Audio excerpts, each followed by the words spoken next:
Maplestory 2 is the sequel to Maplestory 1, a side-scrolling action-adventure MMO with platforming, sprite graphics, mushroom enemies, and enough maple leaves to make you think you're playing a Canadian-themed Mario level. Maplestory 2 is not just the same game ported over to a new engine. The story, setting, classes, and even the style of game have changed.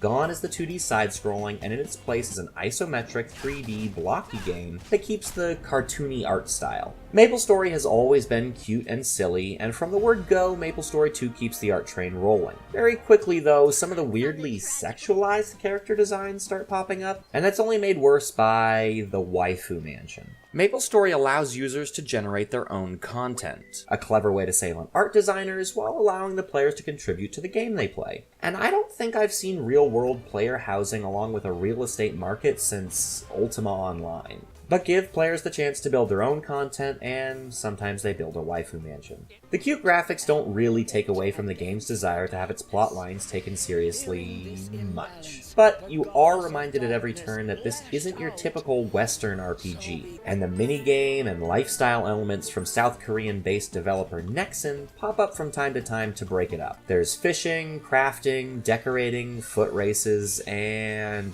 dance parties.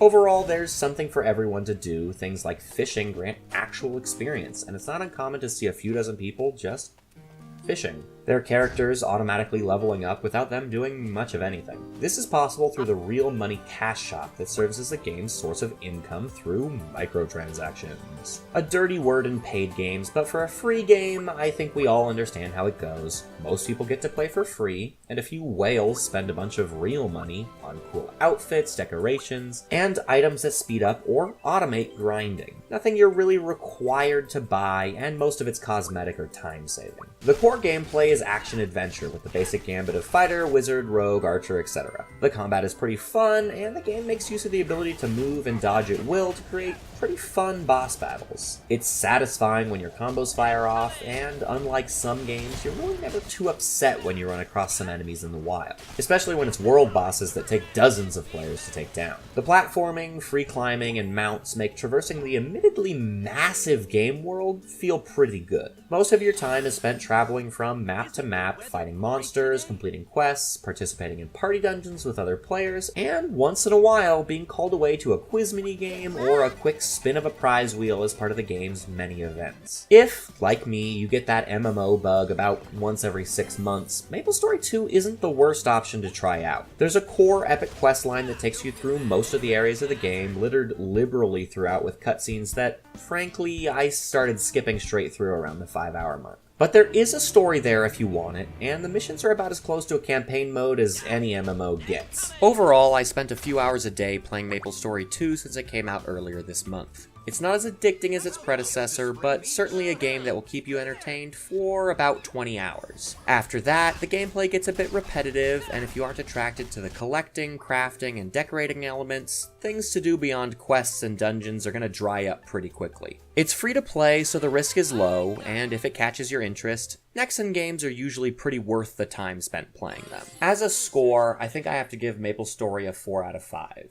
If you already like MMOs, this is a pretty good example. It's got innovative combat, and it's got stuff outside of questing and dungeons to keep you occupied.